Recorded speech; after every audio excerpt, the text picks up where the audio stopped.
రావుకు సూటిగా కేసీఆర్ సవాలు విసురుతున్నా.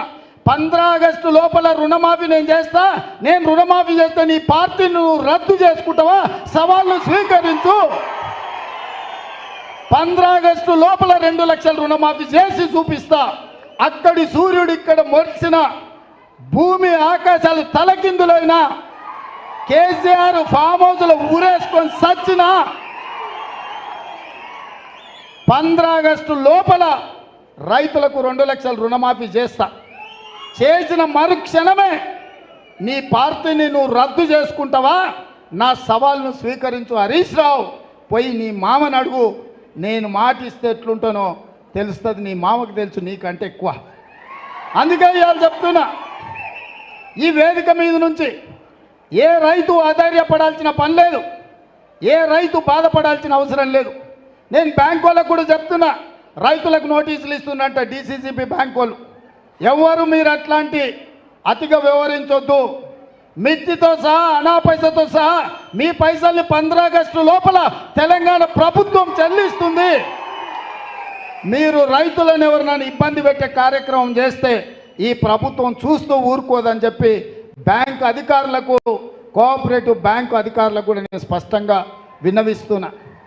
మాది జిమ్మెదారీ రైతుల తరఫున రుణమాఫీకి మీ అప్పు చెల్లించేది. 15 ఆగస్టు లోపల నీకు అప్పు కడతాం. మా రైతుల పాస్ పుస్తకాలు విముక్తి చేసి ఇంటింటికి వాళ్ళ దగ్గరికి పంపించే బాధ్యత మా ప్రభుత్వం తీసుకుంటుంది. ఆనాడు కేసీఆర్ ప్రభుత్వంలో జొన్నలు ఏదన్నాడు, కందులు వేస్తే కొనటోళ్ళు లేడన్నాడు, మిర్చి వేస్తే తెగులు వచ్చి చచ్చిపోయింది, పత్తి వేస్తే దిక్కు లేకుండా పోయింది, మొక్కజొన్నలు సోయాబీన్ ఏం పండించినా లేక చివరికి రైతులందరినీ ఓరేసుకోమని చెప్పింది కేసీఆర్. చివరి గింజ వరకు కొంటా అని మాట ఇచ్చాడు. ఈ తాగుబోతున్న మాటలు నమ్మి మొత్తం రాష్ట్రం అంతా వరి వైపు మళ్ళీను, రాష్ట్రం అంతా వరి దిక్కు మళ్ళీ. నాకు ఒక్క మాట సావు కబుర్ చల్లగా చెప్తున్నాడు, మీరు ఒరేసుకుంటే ఊరేసుకున్నట్టే కొనేటోడు ఉండడని. ఈడానే వ్యవసాయాన్ని బాగు చేసేటోడు ఈ తాగుబోతు మాటలు నమ్మి మళ్ళీసారి పార్లమెంట్లో ఓట్లు వేయాలనా? ఆ ఎల్లా ఎఫ్సిఐ ద్వారా కొనాల్సిన కేంద్ర ప్రభుత్వం ప్యాడీ కొనకపోతే దీక్షలు చేసి, రైతు దీక్ష చేసి నేను కోమటిరెడ్డి కేంద్ర ప్రభుత్వాన్ని నిలదీసి కొనిపించిన పరిస్థితులు తేలేదా? అందుకే ఈరోజు తెలంగాణ రైతులు పండించే ఒడ్లు కొనుగోలు చేయడమే కాదు, 500 రూపాయల బోనస్ ఇచ్చి మీ ఒడ్లు కొనే బాధ్యత మాది. ఎవరు ఒడ్లు పండించుకుంటారో మీరు పండించుకోండి అని చెప్పి నేను రైతులందరికీ విజ్ఞప్తి చేస్తున్నా.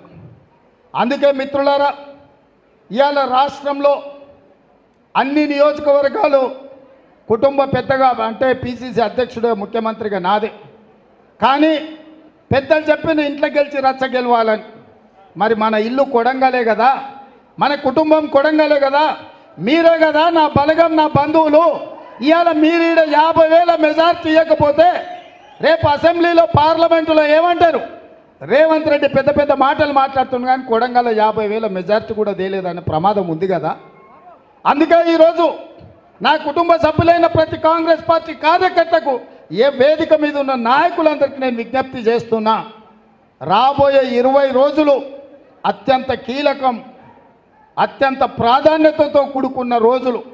ఈ 20 రోజులు ఇప్పుడు నాకు మొత్తం లెక్క రాసిచ్చిన మా బొమ్మరాజపేట వాళ్ళే మరి 25 తారీఖు నుంచి 5 తారీఖు అన్నాడు. మా నరసింహ ఎక్కువ రోజులు తీసుకున్నాడు. మరి మిగతా వాళ్ళంతా 20 తారీఖు నుంచి 30 తారీఖు లోపలనే డోర్ టు డోర్ చేస్తామన్నారు.